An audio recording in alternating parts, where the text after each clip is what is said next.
You're listening to the official Reformed Stoic podcast, covering politics, philosophy, theology, conspiracy theories. I'm ready to get to the bottom of this life. Are you? Join Wolfgang, Sketty Squad, Purity Gang, as we strive to take dominion over this dying planet.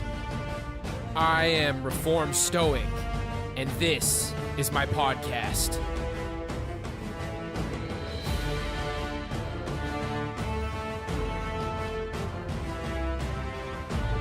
Oh yes, that is right.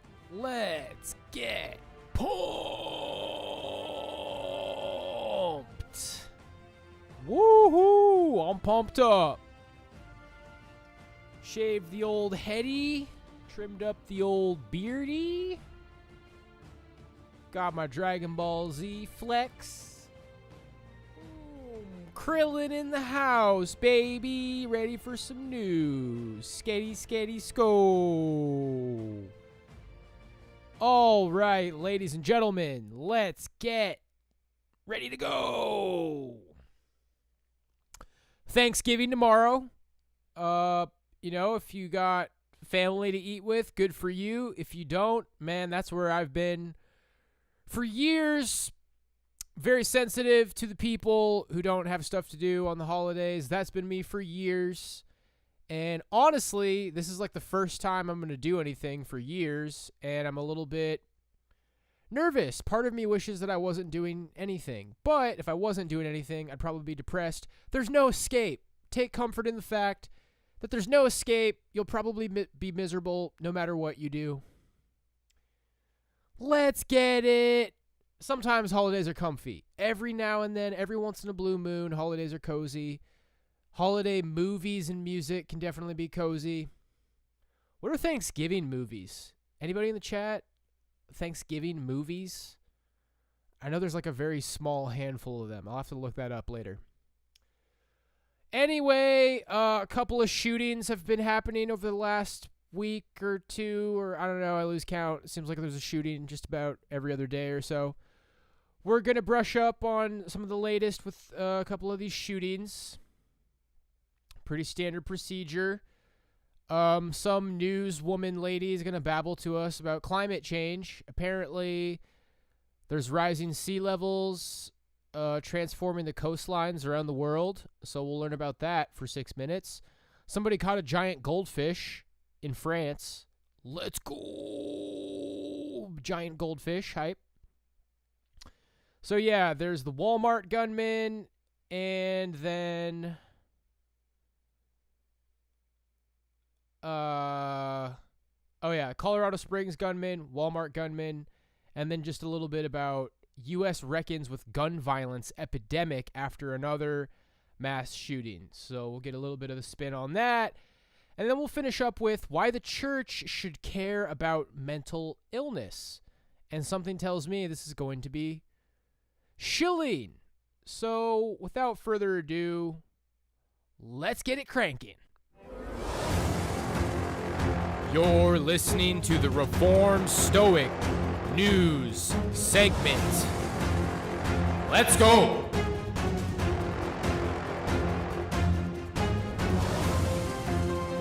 Thanksgiving sit out. This is our shit now. That's right. Short man sit out never ended. We sitting out this Thanksgiving. Okay. Let's get it rolling, boyos. So first up, we got ABC News. How climate change, rising sea levels are transforming coastlines around the world. Wow, sounds very serious. Let's get it. Tonight in Florida, residents are still picking up the pieces after Hurricane Nicole earlier this month and Ian earlier this year. While the storms are now long gone, the damage to our coastlines in some cases will be permanent. Can anything be done to save some of our country's most beautiful beaches? Chief Meteorologist Ginger Zee files this in-depth report. The transformation of our coasts is constant. From Hurricane Nicole clawing away at the shore in Daytona Beach, homes crumbling into the sea within 12 hours. Nicole is still just a tropical storm. People say still, but there are always unique fingerprints from each of these. To the surge of Hurricane Ian swallowing Southwest Florida's barrier islands. Well, the storm surge is flexing. We're about an hour into being in this eye wall. The storm is moving north of us, but we see these winds, and that little house that we were talking about all day has gone.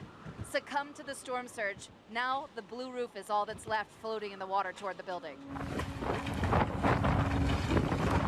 Erosion is part of Earth's natural cycle and an increasing reality in some of the country's most visited beaches. Human-induced climate change has amplified the pace of rising sea levels, which magnifies the pace of erosion. It all happens faster when supercharged storms repetitively gnaw at the beaches. Okay. So this whole narrative, it happens faster when there's storms. So they're kind of trying to piggyback their climate change narrative on top of a storm.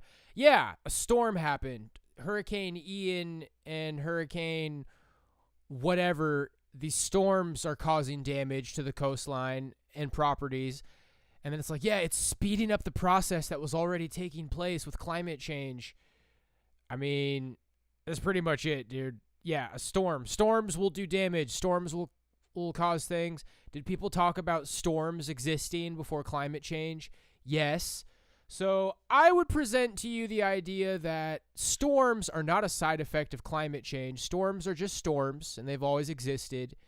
And the damage that they're showing right now, they admit, comes from the storms. And then they just say, oh, it's speeding up the process that was already taking place. It's a load of crap. Climate change is a load of crap. Moving on. It has been a very difficult year for us. We are surprised that we normally don't get hurricanes here, and now we've gotten two pretty strong ones, so it's been shocking for us. Krista Goodrich is the property manager for several homes in Daytona Beach. She watched her coast disintegrate in just 44 days. Yesterday, this property right here had a backyard about 30 feet. We lost 30 feet for Ian, but then the rest of it collapsed this morning while we were evacuating the owner. As we were moving furniture to get it away from the back of the house, we were watching the backyard just crumble. The path of Nicole and Ian eerily similar to 2004 when Hurricane Charlie and Jean crisscrossed that state. But the coastline has changed a lot in the last 18 years. Daytona Beach has seen a sea level rise of a foot in the last century. But by 2100, they'll see almost 4 times that. So warming our planet faster is correlated directly to the sea level rise and then erosion? Yes, sea level is Cuh. controlled by both the temperature of the water, so that it is getting warmer, but also by the melting of the ice sheets and ice glaciers. And both of those contribute by putting more water into the oceans. While sea level rise is not equal at every beach, the United States is projected to see an average of more than a foot in the next 30 years. That's more than it went up in the last century. When we see, okay, a foot by 2030, a foot of water, so what? Remember, on a beach, if you have sea level rise a foot, it's going to go 300 feet in. Rutgers Hey, you know what I remember? The documentary An Inconvenient Truth from Al Gore said that California was going to be underwater by 2019. What happened, guys? Uh-oh, more big, scary climate predictions. So what happens is their predictions are wrong every single time. And what do? A couple of years after their predictions are wrong, everybody who has any fucking brains is waiting for an explanation. And the explanation is, oh, here's some more big, scary climate change predictions. The predictions will never stop coming. They'll never prove anything they say. They've yet to prove anything they've ever said. They're proven wrong every single time. This is how the science hoax works, you guys. These people are the big floating head in the Wizard of Oz, and they will continuously be proven wrong over and over and over again, but they know that the masses in society will never deviate from what the big floating head says, So they just keep marching forward with the narrative. Storms happen. Storms cause erosion. All of the property damage that they're showing you, that's from the storms that have been happening. And, they admit that. But, let's use this as an opportunity to try to, like, salvage the narrative for climate change. It's a load of shit. Professor Ken Miller says it's simple. Higher water means more erosion. Why did we build right on the edge of the ocean? Who wouldn't want to live here? Most coastal communities survive on beach tourism. And, of course, without a beach, you don't have tourism. Enter a costly, man-made process called beach nourishment. It happens at almost every single beach that you see sand, from Maine to the west coast of Florida and some parts of the Gulf. Sand is taken from offshore and pulled onto the beach. Sunset Beach here, this nourishment project will cost $12 million. The federal government spends $150 million every year to nourish the beaches around our nation. So within the last 4 or 5 years, yes, you've lost how much beach? Probably about 120 feet or so. Pinellas County, Florida has seen a half foot of sea level rise in the last 50 years, every inch making every wave more destructive. Now, if our beaches disappear, the economic impact would be devastating. These beaches are really Pinellas County's brand, and that brand is about a $9 billion economic engine that's driven by the 15 million tourists that come and visit us every year. And that also supports 90,000 jobs. So there's a big emphasis on the return on investment. Okay, off we go. We can't lose our beaches. Well, I'll tell you what, guys. There's so many angles to take this from. If this stuff is happening, like, one of the ways you can look at this is, like, sometimes they just label a bunch of stuff that's happening climate change. Like, when there's storms, yeah, there's storms. There's more storms when there's climate change, but there's always been storms.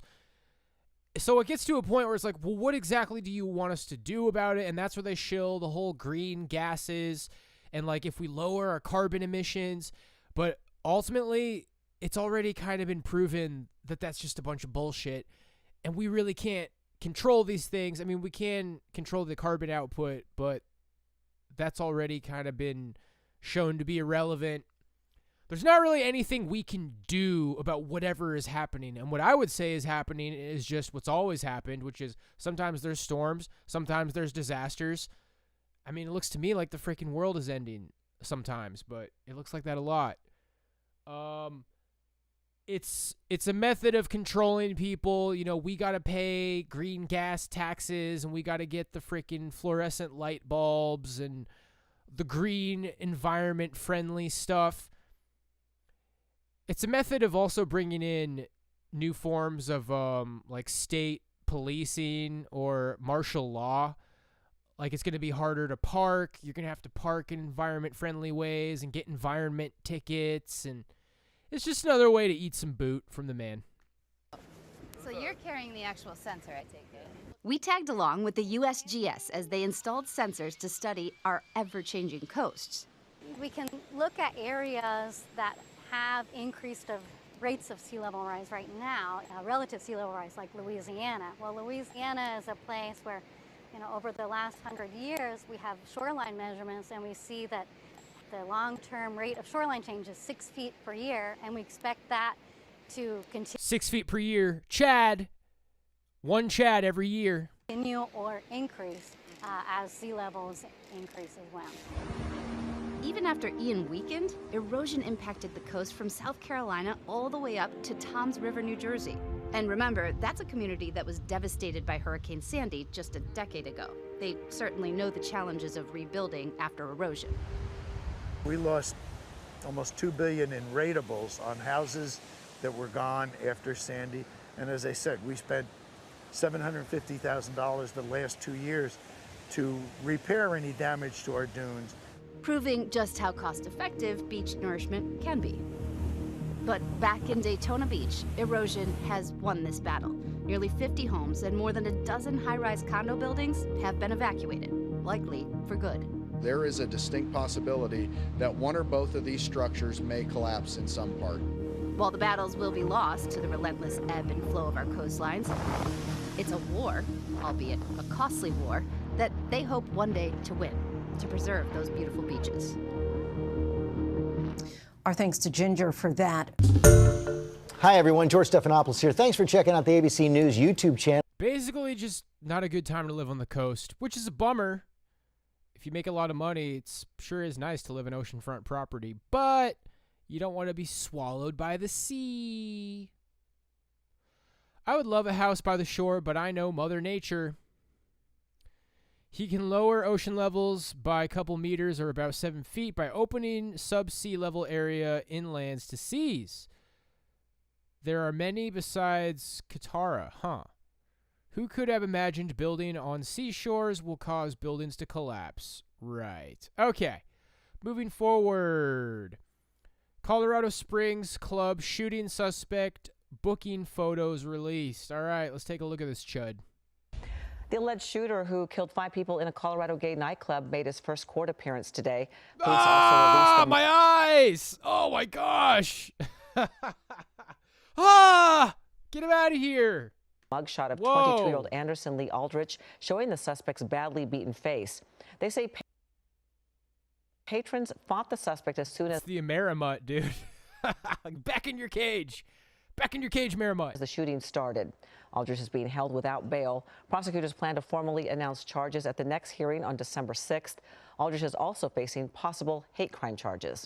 Hello, I'm Mark Brown. Get more great ABC7 content by clicking the subscribe button for our... What do they just wheelbarrow that guy up to the scene of the crime? Like, come on, do it.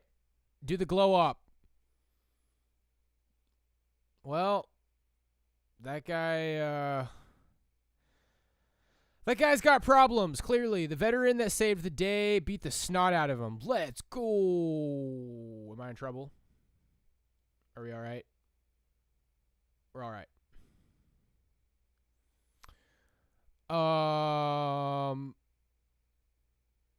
He kept his life, which is a lot more than he left his victims with. Yikes, dude. That's why they took so long to show them. Good fighting back is what we need. F? Why are people saying F? What's happening? You guys are freaking me out. People died. Okay. F for that guy. He failed. You can tell just by looking at this guy that he's missing some attic insulation. All right, yeah, the guy looks rough. He's not a Chad. Let's go, giant goldfish. Let's giant goldfish it. Enough about shootings. Let's goldfish it. Happy? 67. Is that the phone? Big 67 pounder. Let's go.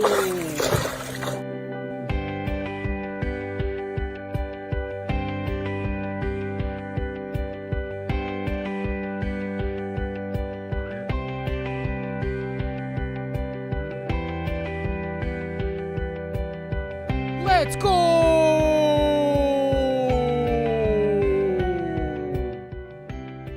You're free! Set him free. If you love something, you gotta let it go. Set him free! Let's go! Why is he sleeping? Did you kill it? He's free! You're free! Awesome. Wow. A 40-pound goldfish. Now that's what I'm talking about. That's some of those exact ones in a lake at the hospital in my city here. Things are huge. It's like a magic carp. I'm glad that he released it. Shows that we still have a bit of humanity left in this world. That's right. That's what I'm talking about, baby. Somebody was saying the interview with that guy's dad was crazy. Maybe we'll pull that up. Walmart gunman kills 6, injures several in Virginia before shooting himself. All right, 4 minutes on the Walmart gunman. Let's get it. NBC News. Good evening. We keep ending in the same place, don't we? Mourning victims who could have been any of us, scratching our heads over possible motives and reciting the growing list. All those places where mass violence has snuffed out or threatened to take innocent lives. Tonight, just days after the Colorado Springs attack, we are absorbing details of the latest horrific mass shooting in this country. 6 people at a Chesapeake, Virginia Walmart shot to death by a longtime store employee who opened fire with a handgun.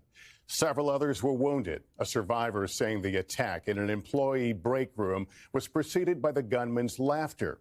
The 31-year-old took his own life before police arrived. The killer, described by a senior law enforcement official as a disgruntled employee. But what that means as to a specific motive is unclear. In a statement, President Biden speaking what many are thinking tonight. There are now even more tables across the country that will have empty seats this Thanksgiving. NBC's Cal Perry is in Chesapeake with the latest. Tragedy in Chesapeake, Virginia. How many medics do we have left in the city right now? Currently 6 medics available. Go ahead and dispatch all of them. 911 receiving its first call to the Walmart Supercenter at 10:12 p.m. Officers arriving within 2 minutes. We got a whole scene out here, brother. It's crazy out here right now. They everywhere. The 31-year-old shooter, who police say worked at the store since 2010, came armed with a handgun and multiple magazines. One senior law enforcement official tells NBC News he was a disgruntled employee. I literally was frozen. I just stood there. I literally could be dead right now. It didn't kick in until I looked at my coworker and she was bleeding out of her neck. 6 people were killed, ranging in age from 16 to 70. At least 4 others were wounded before the shooter turned the gun on himself. The investigation's still ongoing, and we'll be processing that scene for days. The most important thing we need to do is come around families and support them. It's unimaginable what they're dealing with today. 24-year-old Jalen Jones had been working at the Walmart for about a year. He's recovering at a nearby hospital. He knew he was being shot.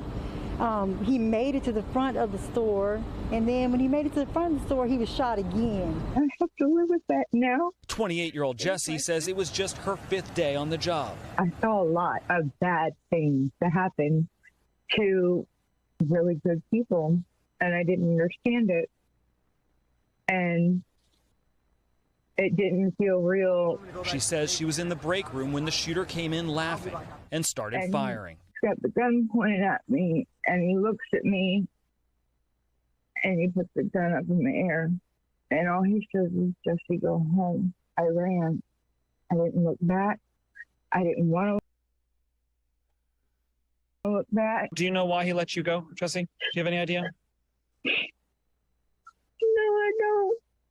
So far, there's no word on motive, and it's unclear if the victims were targeted. Authorities today cordoned off this vehicle in the parking lot, saying it's a vehicle of interest. It's heartbreaking. Chesapeake, Virginia, just the latest community left grappling with yet another senseless shooting. It was just 2 days ago that I was contacting one of my colleagues at Colorado Springs, wishing her well and checking in to see how she was doing after she had just taken care of shooting victims. So it's very disheartening that now I'm in the same position with my colleagues from across the country checking in on me. Cal, what are investigators focusing on right now? Lester, investigators are focused on any connection they can find between the victims and the shooter. For example, if any of the victims worked with the shooter, that could go a long way in finding a motive. Thanks for watching our YouTube channel. Follow today. All right. Well, something's just falling apart, man. Something's falling apart. There seemed to just be a feeling of safety in this country. Like, you could go to your job and, you know, the feel of the 90s and the 80s is like wage slaving wasn't so bad. Maybe the kind of people you're working with would be more like-minded, more, you know, part of your culture. Maybe you're the same kind of people working towards the same kind of a thing.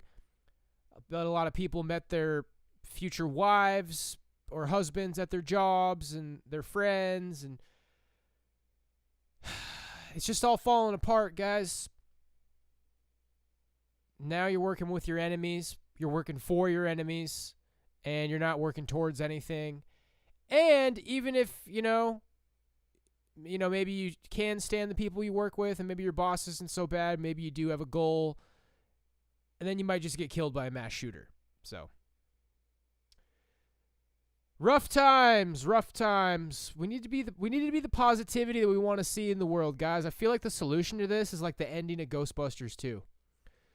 At the end of Ghostbusters 2, they're like, you know, people in New York City are terrible to each other. The city needs to be cleaned up. People got to appreciate each other. And then, you know, they take over the Statue of Liberty, and that song plays, Yo, love is taking me higher. We need a cheesy 80s montage to figure it all out.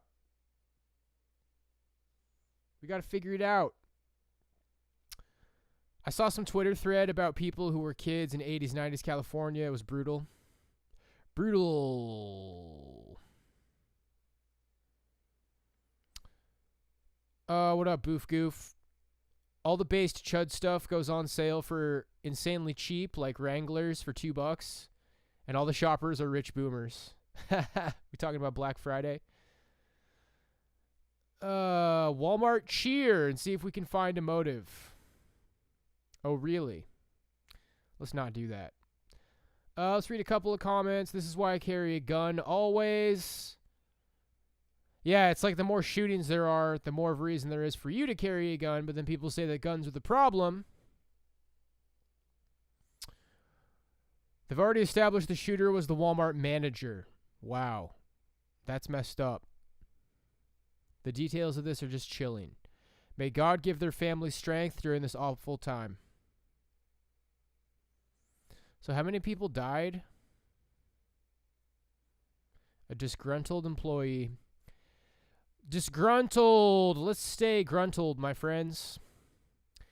Okay, and then U.S. reckons with gun violence epidemic after another mass shooting. NBC News. So this is just kind of hopefully some thoughts on the overall state of affairs with all these shootings.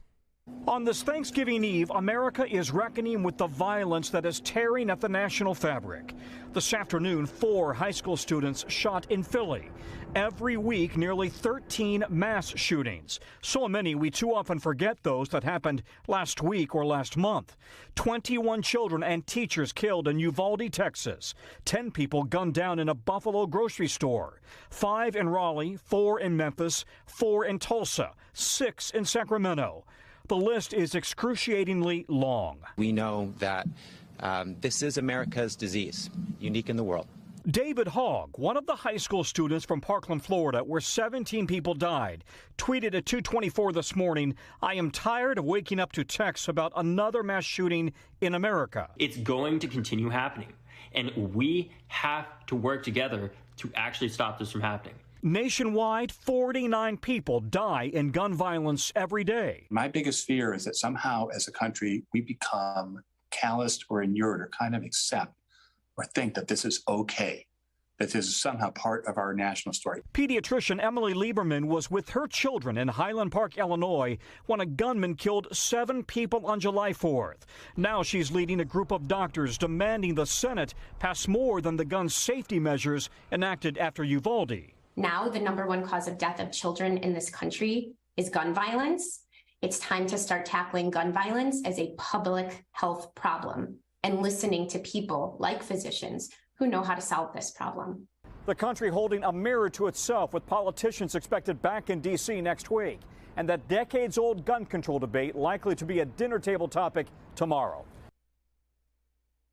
Thanks for watching our YouTube channel. Follow today's top stories and breaking news by downloading. Yeah, it's not like I have the solutions, but if you ask me, it just seems like this country's starting to feel like a prison. These shootings are like when there's a riot in the mess hall or there's like a stabbing in the prison. I mean, things happen, you know, shit happens, crime happens, tragedies happen, but not like this, man, the way they're happening lately.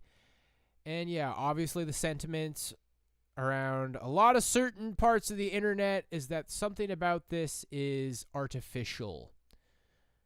Someone is causing and orchestrating these happenings on a level that the general population does not understand. Exclusive to America, 100% doesn't happen in South America, Africa, Middle East. Physicians know how to solve the gun problem. Lieberman wants to take away your right to self-defense.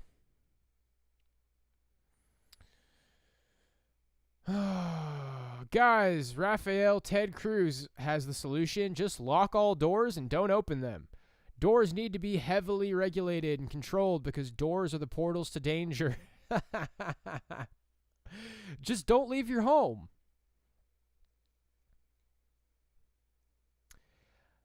I'm done sitting tight for the award advance since I acquired 23,000 every 12 days of my...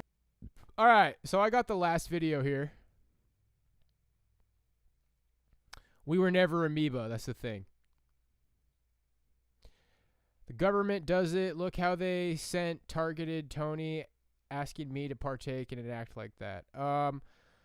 So, hope for mental health. Why the church should care about mental illness. Pastor Rick Warren. So let's see how shill this sounds. Let's see if this sounds genuine or just sounds like a church leader saying, everyone make sure to listen to whatever your therapist says. Submit to the mental health system. Ultimately, I think the church should have influence on your life, the kind of influence that psychologists want to have on your life.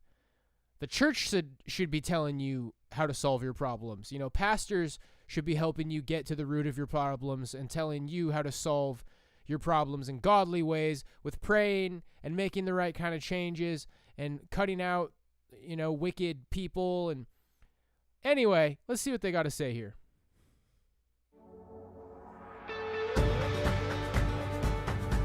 Let's shill it.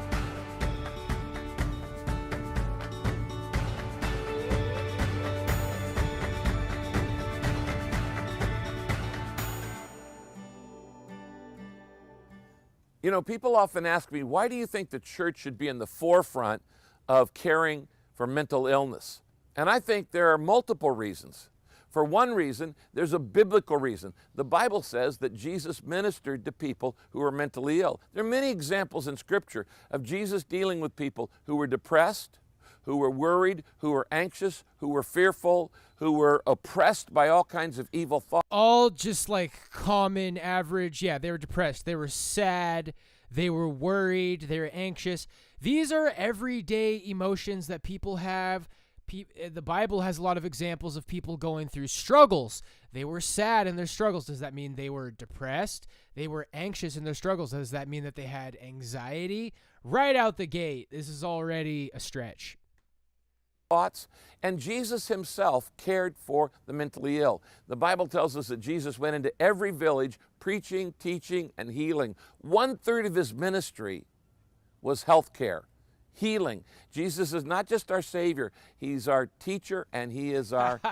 Jesus was healing, therefore health care, therefore big pharma, therefore the mental health industry. Like, no. Healer. Another reason why we need to care about mental illness in the church is simply an historical reason, and that is the church has always done this. People think that maybe this might be a new thing, but no. The church has been caring for sick people for 2,000 years. The church has been in healthcare longer than any government. In fact, the church invented the hospital. Most people don't know that. It was invented by Christians.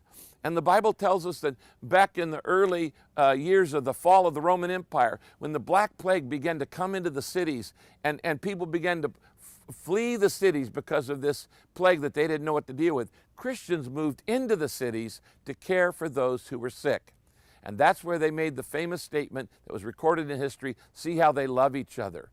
The best way to show our love is to care for the least, the lost, So the church has been doing this for thousands of years. Church has invented hospitals. Therefore, psychology, psychiatry, big pharma, mental health, shrink industry is an extension of the church. Oh, you know, the church has been doing this for thousands of years, so let's just keep doing what we're doing, aka we trust you in the hands of the mental health industry. It's like it's implying that it's a part of the church, but it's not. It's not. They're not compatible things. These are problems that should be solved at church. Things like depression has just never really sat right with me, man. You know, Jordan Peterson is right on a couple of big points. Like, you have to have a lot of your milestones checked off before you can even consider pursuing medication for depression. Like, if you don't have a girlfriend, you don't have friends, you don't have a good career, you're not as educated as you are intelligent. If you don't have all these things going for you and you're like, oh, I'm depressed. Well, no shit, you're depressed. You're not winning at life. Anyway, yeah, I don't think I have to work too hard to point out how what this guy's saying is really stupid. Last, those who are afflicted, those who are affected with physical illness, mental illness, and spiritual illness. You know, there's a third reason why churches must be involved in mental health, and that is a practical reason. Here's the reason. People naturally call the church before they call anything else. When people are having someone in their home who is mentally ill or struggling with some kind of mental illness, it causes enormous conflict. They don't call the lawyer first. They don't call the police first. They don't call a judge first. They don't even call a doctor first. They usually call their local church. And the first people to deal with it are receptionists in a local church.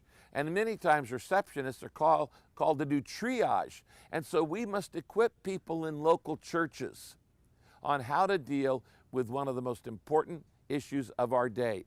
You know, in America, there are now 60 million people struggling with mental illness. That means everybody knows somebody who is struggling with this issue, and everybody knows a family that's struggling with it. And so the church must care because Jesus cares, because it's historically a role of the church, and because in a practical sense, we're the first line. Man, could this guy be any more of a 501c3 boomer? Like somebody in a church just saying, and make sure to always trust your appointed mental health officials. The system is basically a part of the church because we invented it. Ha ha ha ha ha. This guy is such a 501c3 boomer. Don't worry, everybody. You can trust your psychologists.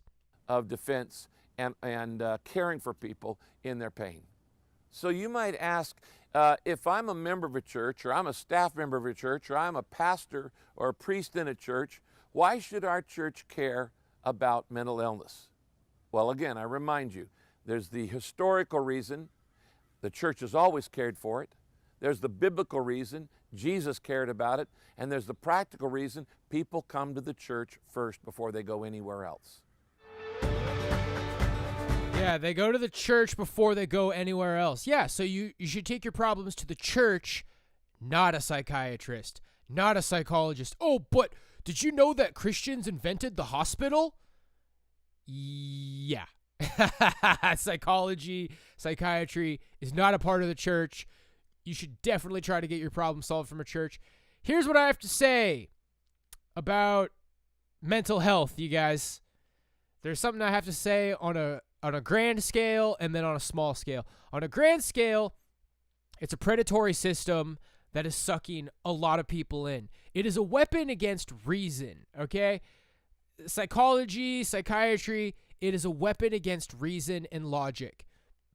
When the system doesn't like what you're saying, they're going to say, wow, you sound like you're mentally ill. And you sound like you're a danger to yourself. He sounds completely nuts. He sounds completely crazy. He's a danger to society and himself. Okay, they can say that at any time about anyone, and they're going to when you start saying things that are problematic to their power structure. So on a grand scale, the mental health industry is a predatory machine that wants to create patients. It wants to keep you sick, so you keep going to them for the solution. It's so far away from what I'm about, because here's what it is on a small scale, bro. I don't want to get sucked into the machine. I'm about stuff. I got things to say. I know what I'm about. I know why I'm about it. I know how to defend my views using logic and reason. I know how to back up everything I say. I ain't getting sucked into this machine. I ain't getting sucked up into this system. And this is part of confidence, guys. When they're talking about the importance of confidence, it's not just about attracting women or being cool. If you're not confident in yourself, these people will convince you. Okay, because there's a lot of people who are victim to the psychiatric loony bin system against their will. Like, they know their diagnosis is bullshit and they don't want to get force-fed the pills, but a lot of you guys will take the pills willingly. A lot of you guys are looking for an answer. You want to go to this professional, and then they tell you that you're depressed or that you're bipolar, and then you're like, yes, this is what I've been looking for my entire life. I finally found the secret reason that my life is fucked up. It's a way out. It's an easy out. You start taking the pills. You believe what they say, and then your life will get better. It ain't that easy, bros. And there's a reason that women are the #1 victims to the system. Dude, every fucking college chick is on antidepressants anymore because none of them question the system, because none of them, it never occurs to them that they're being manipulated. It's ultimately a manly thing to realize this, and you guys, you just never seek therapy. You just never seek therapy, and it's always the victims. It's always the empaths. It's always the people who are prone to cruelty, the people who are prone to being victimized and treated with cruelty. You are always the ones who will go to the psychologist's lair to get dealt their fucking black magic hypnotic bullshit. Narcissists never get diagnosed. Narcissists, Machiavellian psychopaths, they don't get diagnosed because they don't seek out therapy, because they're too busy fucking dominating people and rising to the top. So it's always the people who are hurt. It's always the victims. It's always the people who are weak. And you need to get on your shit. You need to be strong. You need to get good role models. You need to be about something real. You need to have a strong relationship with the Bible and Christ. It's like a parasite that sneaks inside of you if you're weak, man. If you're weak and insecure and you have shitty role models and you're having shitty times and you're not getting good advice, you will go to the devil's den in some shrink office and they'll try to give you an explanation for why your life isn't working, and they'll fucking ruin you, dude. I'm not going to say you're ruined for taking, whatever it is they give you, but I never took it, and I'm glad I never took it, and I wish I would have never fucking talked to him. I want to get to you guys before you even talk to him, dude. Don't fucking talk to these people. I know some people have positive experiences with therapy. I just think if you're, strong, if you're driven and about something, and you know what you're about, and you have a vision, psychology is just your enemy, bro. It's just your enemy.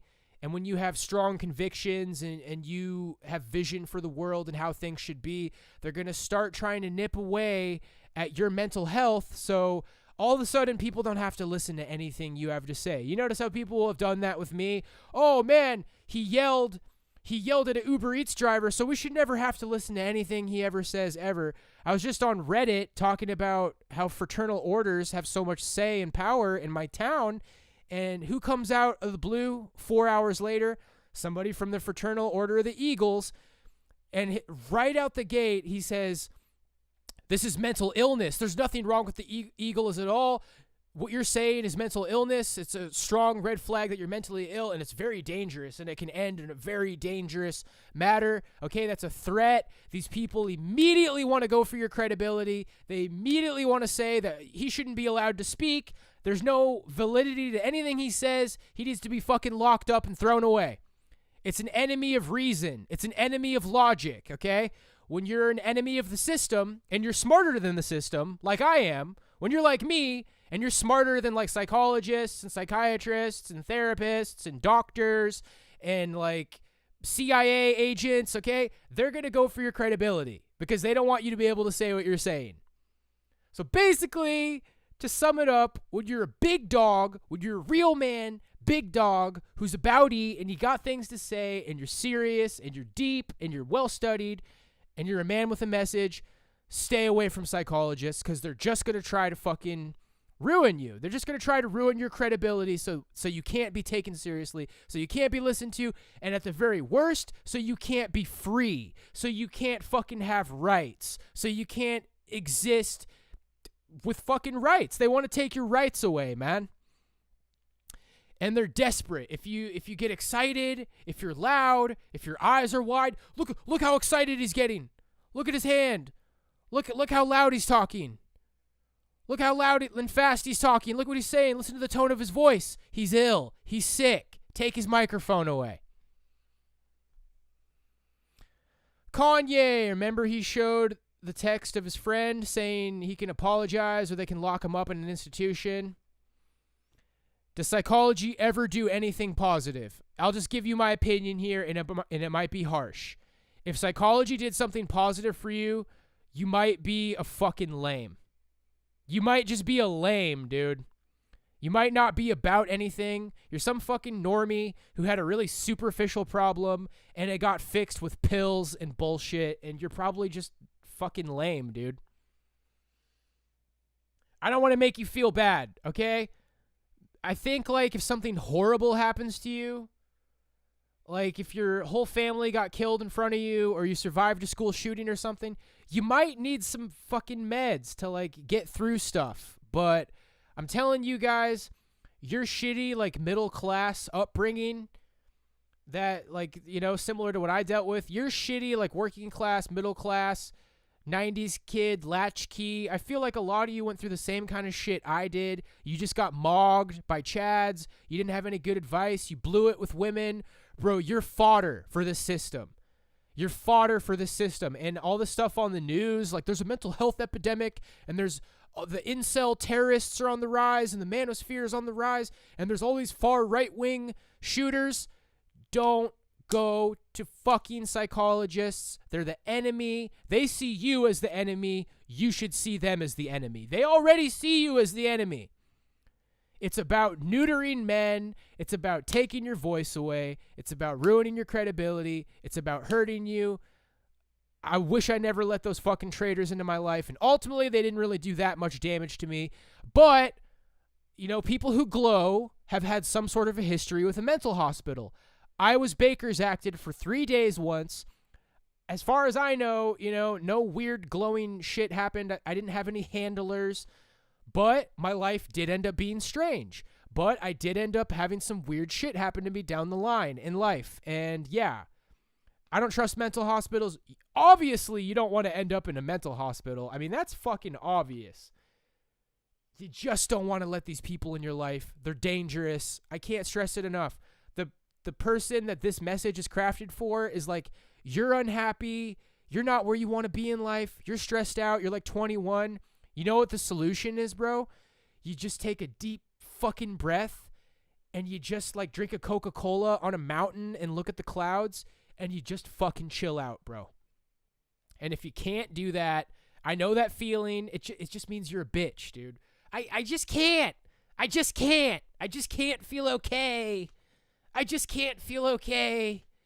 I need a doctor to make it all go away. Maybe you have to change something in life. Maybe you got to stop hanging out with people or lower your expectations. You just got to chill, dude. It's probably that pressure of like you're fucking failing with women. You're like, oh, I'm 21 and this is when everybody's getting laid. They said everybody gets laid in college. I'm not getting laid. My life is flying by and I'm not getting laid. Dude, you might just be an incel for like your entire 20s. You might be an incel for your entire 20s. And if you're at college, you're going to be around hot women and they don't want you. Just take a deep breath. Smoke a little weed. Okay? If not, then don't. But if you smoke weed, smoke a little weed. Take a deep breath. Watch a stupid fucking movie and just learn to feel okay with your life. These people are demons. These people are demons, and they're going to fuck up your mental chemistry, and you might get put in a mental hospital, and they might assign you to some glowy fucking handler, and you might get MK Ultra, dude. Just stay away. They're evil. Man, I was able to, like, rant about this for a really long time.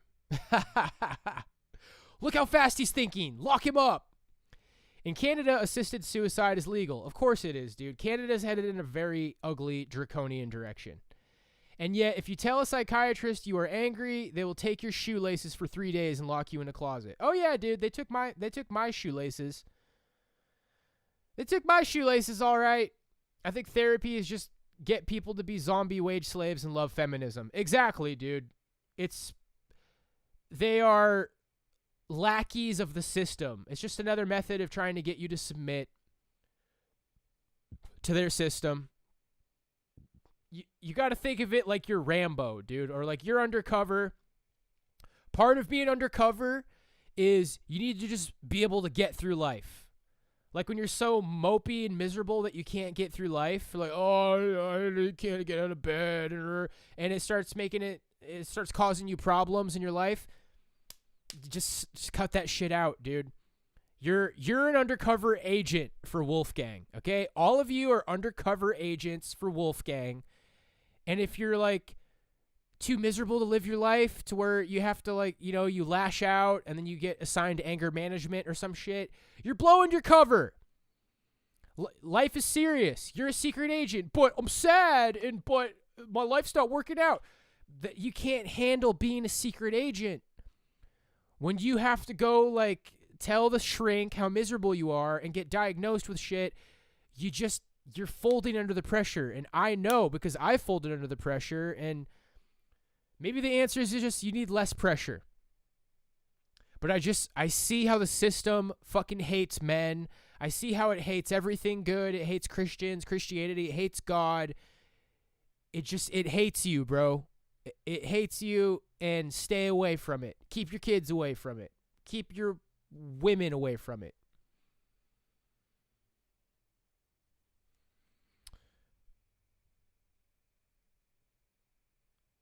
They just put down a depressed person recently, and now they're allowing kids to do it soon. Dude, it's probably going to get to a point where if your ass is like hurting the system, if you're attacking the system on a high level, they'll Baker's Act you on some horse shit. They'll drug you up to the gills, and they'll be like, oh, it's so tragic. He had a meltdown, and he's heavily medicated, and he decided to take his own life through assisted suicide. And they'll just fucking tell everybody that you wanted it, and they'll kill you. And the system, they're fucking criminals, dude. Stay away. Just stay away. I think I've ranted about this enough. March 2023, Canada will become one of the few nations in the world allowing medical aid in dying or MAID for people whose sole underlying condition is straight out of the news. Stoic, this is a dog-eat-dog life. It is. And I'm trying to help the runts out there. I'm trying to help the little dogs. See, a lot of the problems that we've run into, this happens to the little dogs, guys, okay? The jocks who just get straight A's, who get the fucking girlfriend when they're 16, they don't get gang stalked. They don't get fucking canceled. They don't have a Pimpin' Pat channel. They don't get fucking MK Ultra'd. No, you're the weak one. You're the straggler. You're the runt. You're the one who struggled a little bit in life. They're looking for you, dude.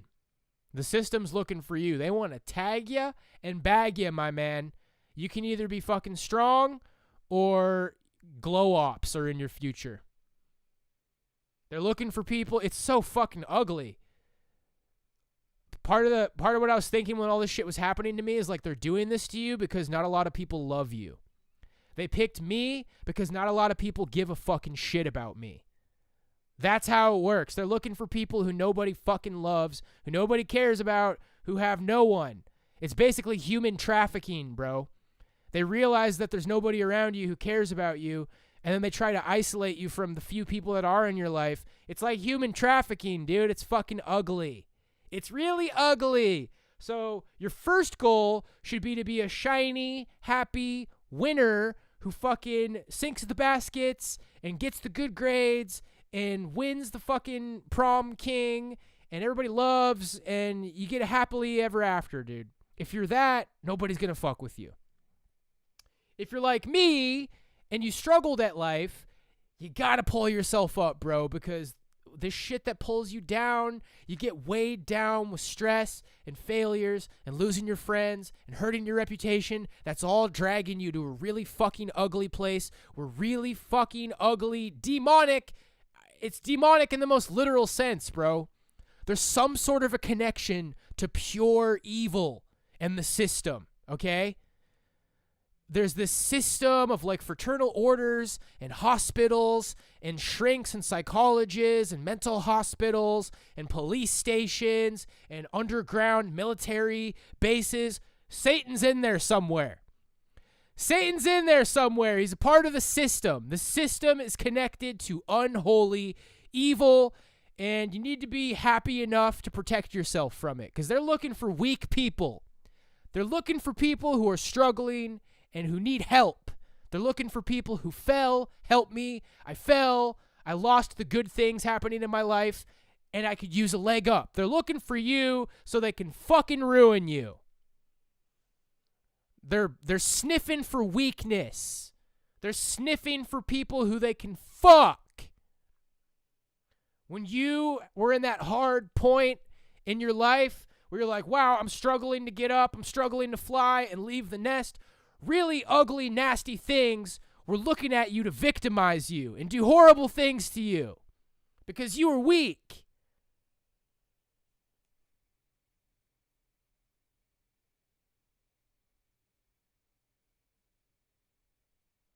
At your lowest moment, you are in the most danger.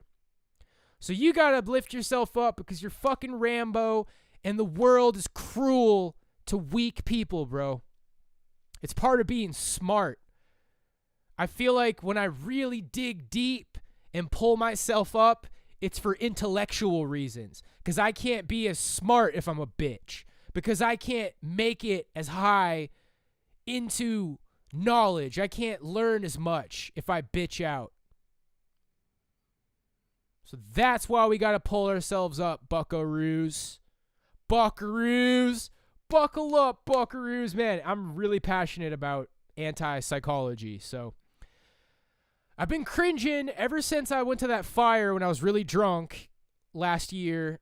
And this lady there, she was a nice lady. She was a psychologist, and I was like blacked out, hammered. And I told her all this kind of stuff, like how I passionately don't trust psychology. And I'm sorry. I'm sorry if you're a good person and you're in psychology. Just, I don't think it's compatible with the Christian way of life.